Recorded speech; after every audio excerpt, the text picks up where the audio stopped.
Hello and welcome to rice ice YouTube channel. আমার নাম মিলন। আজকে প্রিলিমস প্যাটসের একটা ইম্পর্টেন্ট টপিক আমরা ডিসকাস করতে চলেছি, সেটি হচ্ছে গিয়ে sovereignty of India's thermal independence. আজকে দ্য হিন্দু নিউজ পেপার থেকে হেডিংটি আছে electrifying industrial heat as a path to India's thermal independence. খুব ইম্পর্টেন্ট একটা কিওয়ার্ড, থার্মাল ইন্ডিপেন্ডেন্স। এই টপিকটি আজকে দ্য হিন্দু নিউজ পেপারে এসছে। তার কারণ হচ্ছে গিয়ে কনটেক্সট কি এটা যদি কনটেক্সট আমরা দেখি, কনটেক্সট হচ্ছে কি এটার যে আমরা জানি যে এখন এই মোমেন্টে ইরান ভার্সেস ইউএস অ্যান্ড ইসরায়েলের যুদ্ধ চলছে, সেই জন্য স্ট্রেট অফ হরমুজ প্রণালী যেটা আছে সেখানে বন্ধ করা হচ্ছে, এবং বন্ধ করার জন্য যে ইন্ডিয়ার যে গ্যাসের সংকট, গ্যাস, অয়েল, মানে অয়েল অ্যান্ড গ্যাস, অ্যাকচুয়ালি বলতে গেলে অয়েল অ্যান্ড গ্যাসের যে সংকট আসছে, যেটা অনেকেই ভয় পাচ্ছে। এবং রিসেন্ট টাইমসে দেখা যাচ্ছে যে কি না, একটা মধ্যপ্রদেশের একটা গ্রামের ঘটনা কি, যেখানে একটা ট্রাক থেকে 272 সিলিন্ডার্স, গ্যাস সিলিন্ডার কিন্তু চুরি হয়ে গেছে। তো মানুষের মধ্যে একটা ফিয়ারের সৃষ্টি হচ্ছে গিয়ে, যদি এরকমভাবে ওয়ার চলতে থাকে এবং স্ট্রেট অফ হরমুজ যদি ওপেন না করে ইরান, তাহলে আমাদের জন্য, ইন্ডিয়ার জন্য যে এনার্জি সিকিউরিটি আছে সেটা কিন্তু আমাদের সংকটে পড়তে পারে। এবং সেই পয়েন্ট অফ ভিউ থেকে কিন্তু এই যে থার্মাল ইন্ডিপেন্ডেন্স এই টপিকটি কিন্তু ইম্পর্টেন্ট। এখানে কিছু কিছু টেকনোলজিস ইউজ করা হচ্ছে যেগুলো প্রিলিমস পয়েন্ট অফ ভিউ কিন্তু খুবই ইম্পর্টেন্ট। আচ্ছা, এই টপিক, এই যে থার্মাল এনার্জি আমাদের ইউপিএসসির জন্য কতটা ইম্পর্টেন্ট, আমরা যদি প্রিভিয়াসের কোশ্চেন দেখি, প্রিভিয়াসের কোশ্চেনে চলে আসো। Recently, the term pumped storage hydropower is actually and appropriately discussed in the context of which one of the following? 2024 প্রিলিমসের question. With reference to coal-based thermal power plants in India, consider the following statement. 2023 question এটি। Same ইয়ার 2023 আরেকটি question জিজ্ঞেস করা হয়েছিল, production of electricity, same theme, কিন্তু এটা কি nuclear energy. তো এনার্জি কতটা ইম্পর্টেন্ট 2023 দেখতে পাচ্ছি আমরা দু রকমের কোশ্চেন জিজ্ঞেস করেছে, দুটো কোশ্চেন একই রকম, একই টপিক থেকে, একই থিম থেকে, এনার্জি সিকিউরিটি নিয়ে, প্লাস 24 জিজ্ঞেস করা হচ্ছে। তাহলে বুঝতে পারছি রিপিটেড থিম। তো 2026 জন্য এই টপিকটি কেন ইম্পর্টেন্ট, কারণ এখানে কিছু কিছু ইম্পর্টেন্ট টার্মিনোলজিস মেনশন করা হচ্ছে দ্য হিন্দু নিউজ পেপারে, যেগুলো আমরা ডিসকাস করব। আচ্ছা, এই কন্টেন্ট স্টার্ট করার আগে তোমাদেরকে একটা কথা জানিয়ে রাখি, এই যে কন্টেন্ট তোমরা ইংলিশে দেখতে পাচ্ছ সেটা তোমরা কিন্তু বাংলাতেও পেয়ে যাবে। যেসব স্টুডেন্টরা সব বাংলায় প্রিপারেশন নিতে ইউপিএসসির, তো তোমরা এই কন্টেন্ট তোমরা বাংলাতেও পেয়ে যাবে। এই কন্টেন্ট বাংলাতে ডাউনলোড করার জন্য তোমরা রাইস ওয়েবসাইটে তোমরা ভিজিট করো, সেখানে তোমরা এই কন্টেন্ট বাংলাতে পেয়ে যাবে। তো কনটেক্সট বললাম, এরপরে আমরা কিছু কিছু টার্মিনোলজিস দেখবো বা টেকনোলজিস যেখানে ইউজ হচ্ছে, যেগুলো ইন্ডাস্ট্রিয়াল ডিকার্বনাইজেশনের জন্য important. Industrial decarbonisation very very important. আচ্ছা, এখানে তোমাদেরকে বলে রাখি, এই যে প্রিলিমসের যে নলেজ, সেটাকে মেন্সে তোমরা কীভাবে ইউজ করবে। মেন্সে ইউজ করার জন্য একটা উপায়, দেখো এখানে একটা খুব ইম্পর্টেন্ট একটা কিওয়ার্ড আছে, সোভরেনিটি অফ হিট। এইসব কিওয়ার্ড কিন্তু নিজেদের করতে কালেকশন করে একটা আলাদা পেপার করে, কারণ এই কিওয়ার্ড যদি তোমার মেন্সের পেপার দাও তাহলে কিন্তু মার্কস এনহ্যান্সমেন্ট হতে কিন্তু বাধ্য। আর এটা ডেফিনেট যে এবারে ওয়ার চলছে এবং ওয়ার যে impact, social, political, technological, environmental, economical, যা যে ইম্প্যাক্ট আছে, সেই ইম্প্যাক্ট থেকে হয় মেন্সে কোশ্চেন আসবে একটা, এটা কনফার্ম মেন্সে, প্লাস প্রিলিমসেও। ক্রুড অয়েল বাই এই যে ইন্ডাস্ট্রিয়াল ডিকার্বনাইজেশনের জন্য যে টেকনোলজিস ইউজ করা হচ্ছে, আমাদের ইন্ডিয়ার যে সোভরিনিটি অফ হিট, মানে আমাদের যে থার্মাল ইমব্যালেন্স হচ্ছে যেটা, সেটাকে সিকিউর করার জন্য, এনার্জি সিকিউরিটিকে মেনটেন করার জন্য যে স্টেপ নেওয়া দরকার, সেইখান থেকে গভর্নমেন্ট পলিসি যা যা নেওয়া হয়েছে, তো সেইগুলো আমাদের একটু জেনে রাখা দরকার। তো চলো শুরু করা যাক। এখানে প্রথমে একটা দেখতে পাবো, দ্য কি টেকনোলজিস ফর ইন্ডাস্ট্রিয়াল ডিকার্বনাইজেশন, একটা ইম্পর্টেন্ট কি না, concentrated solar thermal. Concentrated solar thermal technologies কি, দেখো এখানে যে টেকনোলজি ইউজ করা হয়, তোমাদেরকে এখানে ড্র করে দিই, ড্র করে তো বুঝিয়ে দিচ্ছি। এখানে একটা টাওয়ার থাকে এরকম, ঠিক আছে, আর এইখানে নিচে গ্রাউন্ডে কিছু কিছু এরকম সোলার প্লেট থাকে বা আয়না থাকে, ঠিক আছে। এই প্লেটগুলোকে এমনভাবে অ্যাঙ্গেলে বসানো হয় যে সূর্যের যে যখন কিরণ হয় না, সূর্য যখন এখানে রিফ্লেক্ট করে, সেই রিফ্লেক্ট হয়ে এখানে এসে কনসেন্ট্রেট করে সমস্ত কিছু, এরকমভাবে কনসেন্ট্রেট করে। আর আমরা জানি যে আমরা ছোটোবেলায় দেখেছিলাম যে আতস কাঁচের আমরা যখন দেখতাম এমনি করে ছোটোবেলায় দেখতাম না যে পয়েন্ট করে যখন কোনো কিছুকে জ্বালানো হয় তখন সেই সূর্যের যে পয়েন্টে আলোর যে পয়েন্টে থাকে সেটা কিন্তু একদম শার্প, একদম এরকম পয়েন্টে হওয়া উচিত। পয়েন্ট হলে কী হয়, সমস্ত সূর্যের যে রশ্মির যে শক্তি থাকে সেটা একটা জায়গায় কেন্দ্রীভূত হয়। সেম টেকনোলজিকে মানে সেম কনসেপ্টকে এখানে ইউজ করা হয়েছে। এখানে আয়নাকে লাগিয়ে দেওয়া হয়, আয়নাকে লাগিয়ে দিয়ে এমন একটা পজিশনে বা এমন একটা অ্যাঙ্গেল লাগানো হয়, সেই অ্যাঙ্গেল থেকে সূর্য কিরণ যখন রিফ্লেক্ট হয় তখন এই যে টাওয়ারটা আছে টাওয়ারে এখানটা কি কেন্দ্রীভূত হবে, কেন্দ্রীভূত হলে এখানে কিন্তু টেম্পারেচারের সৃষ্টি হয়, high temperature more than 400 degree centigrade, more than 400 to 500 degree centigrade কিন্তু টেম্পারেচার সৃষ্টি হয়। এইখানেই এই কানেকশনের সাথে থাকে একটা দুটো লিকুইড থাকে, একটা হচ্ছে গিয়ে মোল্টেন সল্ট, দুটোতেই থাকে মোল্টেন সল্ট। এইখান থেকে একটা কানেকশন করা থাকে, এটা হচ্ছে গিয়ে নর্মাল মোল্টেন সল্ট, মানে এর টেম্পারেচার নর্মাল থাকে যেরকম 24-25 যেরকম আমাদের এয়ার টেম্পারেচার থাকে পরিবেশে সেরকম কোল্ড আর কি, অ্যাকচুয়ালি বলতে কোল্ড মোল্টেন সল্ট। এটাকে এই মোল্টেন সল্টকে পাম্প করে এখানে ওঠানো হয়। এখানে ওঠানো হলে কী হবে, যে টেম্পারেচার যখন 400 to 500 ডিগ্রি যখন পৌঁছে যায় তখন এই মোল্টেন সল্টটি যখন গরম হয়, আর গরম হওয়ার পরেই এইখানে ব্যাক চ্যানেল করে এখানে ট্রান্সফার করা হয় যেখানে বলে hot molten salt. Hot molten salt এখানে কিন্তু জমা হয়। এই মোল্টেন সল্ট যখন জমা হলো তখন এইটাকে কিন্তু এরপরে এই যে হট মোল্টেন সল্টটাকে এখানে কিন্তু নিয়ে আসে কোথায় না টারবাইনে। টারবাইন বলাটা ভুল হবে, এটাকে বলা হবে বয়লার, এটাকে বলা হবে বয়লার।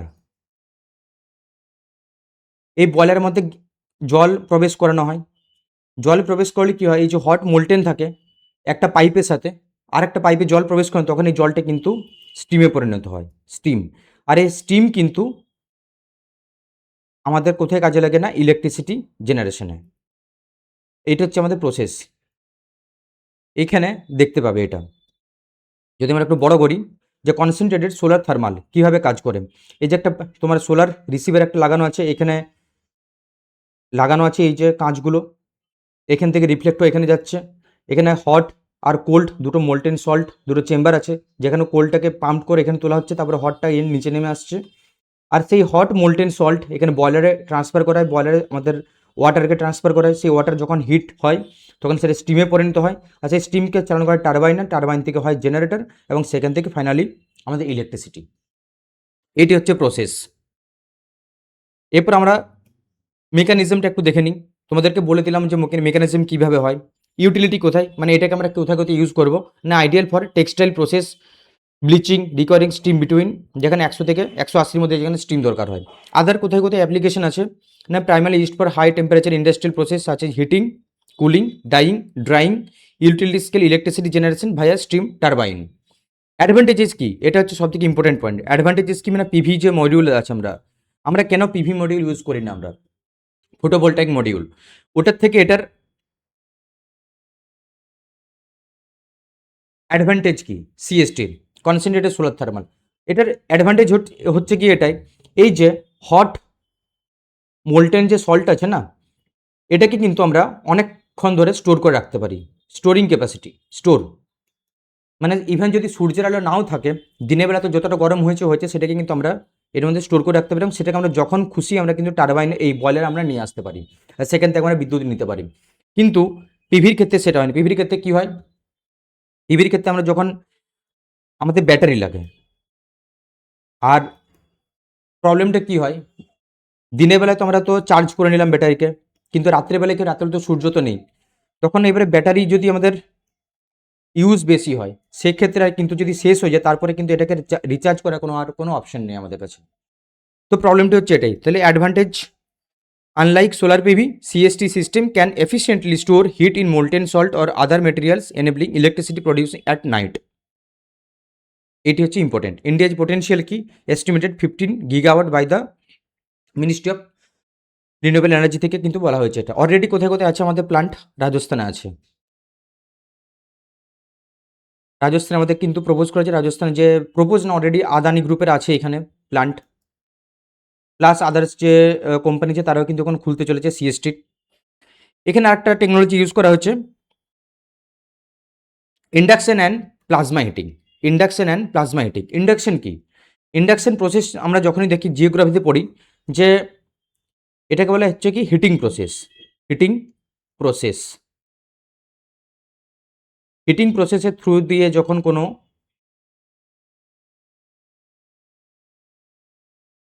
জিনিস ওয়ার্ম হয় বা হট এলিমেন্টে পরিণত হয় সেটাকে বলছে ইন্ডাকশন প্রসেস।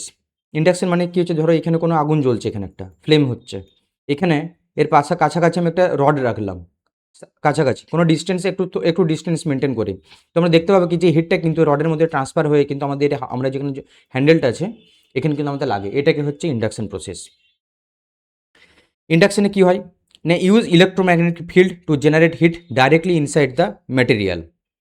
এফিসিয়েন্সি রেট কোথায় কতটা এক্সিড হতে পারে? 90%, because there is no intermediary substances like air or steam to lose heat. এটা কীভাবে কাজ করে? আমরা প্রথমে একটা কী করি, যে একটা সিস্টেম নেওয়া হয়, সেই সিস্টেমের মধ্যে আমরা অল্টারনেটিভ কারেন্টকে আমরা ফ্লো করাই। সেই অল্টারনেটিভ কারেন্ট যখন ফ্লো হয়, অল্টারনেটিভ কারেন্ট যখন ফ্লো হয় তখন একটা ম্যাগনেটিক ফিল্ডের একটা সৃষ্টি হয়।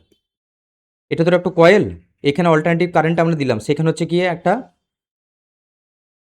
এসি কারেন্ট আমরা এখান থেকে দিলাম, এসি কারেন্ট, এখানে একটা ম্যাগনেটিক ফিল্ডের সৃষ্টি হয়। আর সেইখানে যদি একটা সাবস্টেন্সকে রেখে দিই আমরা, সাবস্টেন্স মানে যদি আমরা ধরো স্টিলের কোনো জিনিস রেখে দিই, তখন কিন্তু কি হয়, এই যে কারেন্ট এটাকে বলে এডি কারেন্ট। এই এডি কারেন্ট কিন্তু প্রডিউস করে হিট, জেনারেট করে কিনা heat. This creates rapidly fluctuating magnetic field around the inside the coil. When a conductive workpiece মানে যে স্টিল রড বা স্টিলের কোনো জিনিস আমরা যদি মাঝখানে রেখে দিই, each place inside the field eddy current are induced within the material. তারপরে কী হয় না, materials internal resistance to this currents generates heat instantly. মানে যে এডি কারেন্ট যেটা প্রডিউস হচ্ছে সেটা কিন্তু এই যে মেটালটা যেটা আছে এটা কিন্তু রেজিস্ট করে, আর রেজিস্ট করার জন্য এই হিট কিন্তু মানে যে ফ্রিকোয়েন্সি যে তৈরি হচ্ছে সেটা কিন্তু বাইরে বেরোতে পারছে না, যেহেতু ক্লোজ এনভায়রনমেন্টে হচ্ছে, সেই জন্য এখান থেকে একটা হিট প্রডিউস হয়। আর সেই হিটকে কিন্তু আমরা পরে আমরা কাজে লাগাতে পারি ইন্ডাস্ট্রিয়াল পারপাসে। এই এফেক্টটাকে বলছে স্কিন এফেক্ট। এই এফেক্ট হচ্ছে very very important, skin effect. Industrial use কোথায় কোথায় হয় না, melting metals, ব্রেজিং, surface hardening in automotive and aerospace manufacturing. Plasma torches, এখানে আরেকটা কনসেপ্ট হচ্ছে প্লাজমা টর্চেস। সেম কনসেপ্ট এখানে কিন্তু আগে যেমন এই যে মেটালটা রাখলাম, এখানে কিন্তু কোনো মেটাল আমরা রাখবো না, কনসেপ্ট সেম, কিন্তু এখানে কোনো মেটাল রাখা হবে না। Instead of solid workpiece the induction coil surrounds gas, এখানে রাখা হবে কি না গ্যাস। কি গ্যাস না, আর্গন, অক্সিজেন, এগুলো রাখা হবে, creating high frequency electrolytes discharge that ionize gas into plasma. আর এই প্লাজমা যখন তৈরি হয়, প্লাজমার হিট কিন্তু পৌঁছে যায় 1000 ডিগ্রি সেন্টিগ্রেড, এটা ক্রস করে যায়। ইভেন এটা কখনো চলে যায় 10,000 ডিগ্রি সেন্টিগ্রেড, কখনো 10,000 পৌঁছে যায় এটা। ইন্ডাস্ট্রিয়াল ইউজ কী আছে না, plasma cutting, specialised waste to energy, plasma gasification. আচ্ছা, প্লাজমা গ্যাসিফিকেশন টেকনোলজি কি, ভেরি ভেরি ইম্পর্টেন্ট। কিছুদিন আগে পিআইবিতে নিউজটা এসেছিলো, প্লাজমা গ্যাসিফিকেশন আমাদের ওয়েস্টকে ট্রিটমেন্ট করার জন্য। না, আমাদের যেগুলো সলিড ওয়েস্ট আছে, সলিড ওয়েস্ট বা যেগুলো ইন্ডাস্ট্রিয়াল ওয়েস্ট আছে, যেগুলোর জন্য ভাঙতে আমাদের হাই টেম্পারেচার লাগে, কম করেও হয়তো 5000 ডিগ্রি সেন্টিগ্রেড বা মোর দেন 4000, সেইখানে কিন্তু প্লাজমা গ্যাসিফিকেশনকে ইউজ করা হয়। প্লাজমা গ্যাসিফিকেশন হচ্ছে high temperature waste treatment process that uses plasma torches to break down waste into the elemental compound. যে এলিমেন্টাল কম্পাউন্ড থেকে সেগুলোকে ব্রেক ডাউন করা হয় এই প্লাজমা গ্যাসিফিকেশন প্রসেসের মাধ্যম দিয়ে। কনভার্ট কোথায় করা হয়, organic West into Singh gas. এই সিং গ্যাস কি, সিং গ্যাস হচ্ছে গিয়ে এটাই না, এটা হচ্ছে মিক্সচার অফ কার্বন মনোক্সাইড এবং হাইড্রোজেন। এটা মাথায় রেখো। সিনগ্যাস হচ্ছে কি না কার্বন মনোক্সাইড আর হাইড্রোজেন। আচ্ছা, সিনগ্যাসেরও কিছু কিছু ইন্ডাস্ট্রিয়াল অ্যাপ্লিকেশন আছে। এই সিনগ্যাসকে কিন্তু আমরা ফার্টিলাইজার প্রোডাকশন আমরা ইউজ করতে পারি, অয়েল প্রোডাকশন আমরা ইউজ করতে পারি সিনগ্যাস থেকে। সিনগ্যাস থেকে আমরা এটা ইউজ করতে পারি যেমন বার্নার অয়েল না, বার্নার যে মেটেরিয়াল লাগে, বার্নার গ্যাস, সেখানে আমরা এই সিনগ্যাসকে ইউজ করতে পারি তার সাথে কিছু মিক্স করে, প্রোপেন বা বিউটেন মিক্স করে। এই হচ্ছে সিনগ্যাসের কাজ। তাহলে এখানে বাই প্রোডাক্ট কী হয় না, সিনগ্যাস, এটা মাথায় রেখো প্লাজমা গ্যাসিফিকেশনে। ইনফ্রাস্ট্রাকচার এবং গ্রিড চ্যানেল, আচ্ছা এটি তো গেল আমাদের টেকনোলজিক্যাল একটা পয়েন্ট। এগুলো আমরা ডিসকাস করবো, যেগুলো টেকনোলজিক্যালে কিছু পয়েন্ট আছে, যেমন এই যে কনসেন্ট্রেটেড সোলার থার্মাল, এটার টেকনোলজি কী, প্লাজমা কী, স্কিন এফেক্ট কী, ইন্ডাকশন হিটিং কী, এগুলো আমরা মোটামুটি একটু জানলাম। এরপরে জানবো যে কিছু চ্যালেঞ্জেস আছে, সেই চ্যালেঞ্জেসগুলো কী কী না। দেখো আমাদের এইগুলোর হচ্ছে ইমার্জিং টেকনোলজিস। আর ইমার্জিং টেকনোলজি যখনই কোনো ইউজ করা হয় তখন সেটার জন্য আমাদের একটা ব্যারিয়ার আছে, সেটা হচ্ছে কস্ট। তারপর হচ্ছে গিয়ে R&D, research and development, man power, skilled man power, not man power, skilled man power, investment, এইসব। আর একটা ইলেকট্রিসিটির জন্য সব থেকে মেন প্রবলেম কি না, গ্রিড। এই যে ইলেকট্রিসিটি যারা প্রডিউস করছি, সেটা যদি ঠিকঠাক টাইমে যদি আমরা গ্রিডে সাপ্লাই দিতে না পারি না, তাহলে সেটা কি হয়, ওয়েস্ট হয়ে যায়। Base load requirement, round the clock renewable power এবং ব্যাটারি স্টোরেজ এবং pumped hydro storage. Most factories operate 24/7। কিন্তু এই যে পাম্পড হাইড্রো স্টোরেজ, এই কোশ্চেনটি জিজ্ঞেস করা হয়েছিল 2024-এ, pumped hydro storage. Last mile constant, এগুলো তোমাদের বললাম যে ডিসকমের যে অলরেডি রিপোর্ট থাকে, যেমন ডিসকম রিপোর্ট থেকে অলরেডি ডিসকম কিন্তু লসে রান করে কিনা ঠিকঠাক টাইমে সে পেমেন্ট হয়নি বলে। Global policy lessons, global policy কী কী আছে না, ওমান প্রজেক্ট মীরা, মাথায় রেখো, একটু মাথায় রেখো এটা। লার্জেস্ট CST প্ল্যান্টস, স্পেন 16তম plug and play solar thermal unit. ডেনমার্কে কী আছে না, হিট পারচেস এগ্রিমেন্ট করেছে বিভিন্ন রকম দেশের সাথে, যেখানে তারা টেকনোলজিস প্রোভাইড করবে, কিন্তু যে কস্ট ব্যারিংটা সেটা কিন্তু সে দেশে কোম্পানিকে করতে হবে। পলিসি রিকমেন্ডেশন ফর ইন্ডিয়ার পলিসি রিকমেন্ডেশন কি না, national thermal policy, necessity survive LPG natural gas crisis, incentive parity, carbon market reform, carbon trading scheme আছে নিয়ে এসছে। প্লাস এটার সাথেও আর কিছু কিছু ডেটা ফ্যাক্টস আছে, সেগুলো একটু মাথায় রেখে দিও। যদি বলি যে আমাদের ইন্ডিয়াতে এই মুহূর্তে থার্মাল ইলেকট্রিসিটির ক্যাপাসিটি কত, থার্মাল ইলেকট্রিসিটির ক্যাপাসিটি কত পার্সেন্টেজ ওয়াইজ না, 48%, 48.9% সামথিং কিছু একটা। তারপরে কি আছে, তারপরে না সব থেকে হাইয়েস্ট আছে আমাদের কি না, রিনিউয়েবল এনার্জি, এর আছে 49%। তারপরে আছে কি না, নিউক্লিয়ার 1.38 সামথিং। এটা হচ্ছে কি আমাদের ব্রেকডাউন। রিনিউয়েবল এনার্জি সব থেকে বেশি, মানে যদি আমরা শেয়ারিংয়ে দেখি 49%, থার্মাল ইলেকট্রিসিটির 48.9%, নিউক্লিয়ার 1.38%। আবার যদি রিনিউয়েবল এনার্জিটাকে ব্রেকডাউন করি, সব থেকে বেশি কি আছে না, সোলার। সব থেকে বেশি হচ্ছে কি আছে না, সোলার 132 গিগাওয়াট। তারপরে কি আসবে, ওয়াইন্ড 43 গিগাওয়াট। তারপরে কি আসবে, বায়ো কত আছে না, 11.61 গিগাওয়াট। এই ক্রোনোলজিগুলো মাথায় রেখো। তারপরে আসবে স্মল হাইড্রো কিন্তু কত আছে, 5.16 গিগাওয়াট। এই ব্রেকডাউনটা মনে রেখো, যে সব থেকে যদি ওভারঅল যদি আমরা বলি যে কার কতটা পার্সেন্টেজ, সেখানে আসবে রিনিউয়েবল এনার্জি, তারপরে আসবে থার্মাল, তারপরে আসবে নিউক্লিয়ার। আর যদি নিউক্লিয়ার মধ্যে কী আছে, নিউক্লিয়ার বলছি, রিনিউয়েবল এনার্জির মধ্যে কী আছে, রিনিউয়েবল এনার্জির মধ্যে সব থেকে বেশি হচ্ছে সোলার, তারপরে আসবে উইন্ড, তারপরে আসবে বায়ো, তারপরে আসবে স্মল হাইড্রো। এটি হচ্ছে ব্রেকডাউন। এগুলো PIB ডেটা, UPSC জিজ্ঞেস করে নেই মাঝে মধ্যে। তো এই প্লিজ এই ডেটাগুলো একটু মাথায় রেখো। এখানে একটা স্যাম্পেলে আমরা একটা এমসিকিউ দিয়েছি, এই এমসিকিউটা প্র্যাকটিস করে ইউপিএসসি স্টাইলই করা হয়েছে এটা প্লাজমা গ্যাসিফিকেশনের উপরে, কারণ প্লাজমা গ্যাসিফিকেশন কিন্তু নিউজে আছে বারবার। তো আজকে টপিক আমরা দেখতে পেলাম যে কিভাবে নতুন এমার্জিং টেকনোলজিস আমাদের এনার্জি সিকিউরিটির জন্য ইম্পর্ট্যান্ট এবং স্পেসিফিকলি প্রিলিমসের জন্য। আর যদি মেন্সেও এরকম কোনো কোয়েশ্চেন আছে এনার্জি সিকিউরিটি নিয়ে, তো তোমরা প্লিজ এই কিওয়ার্ডগুলো দিতে ভুলো না। আর মেন্স পয়েন্ট অফ ভিউ থেকে তোমরা যদি প্রিপারেশন নিতে চাও, তো আমাদের টিম মেম্বার্স প্রতিদিন দ্য হিন্দু নিউজ পেপার থেকে মেন্সের জন্য দুটো টপিক ডিসকাস করা হয় এখানে, যেটি মেন্স পয়েন্ট অফ ভিউ থেকে খুবই ইম্পর্ট্যান্ট। একটি হয়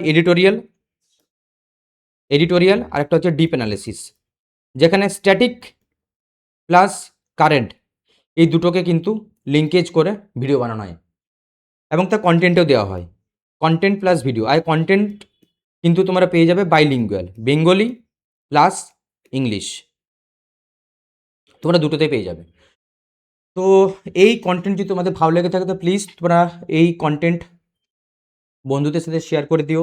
আর অনেক অনেক ধন্যবাদ এই সেশনটি অ্যাটেন্ড করার জন্য। Thank you so much.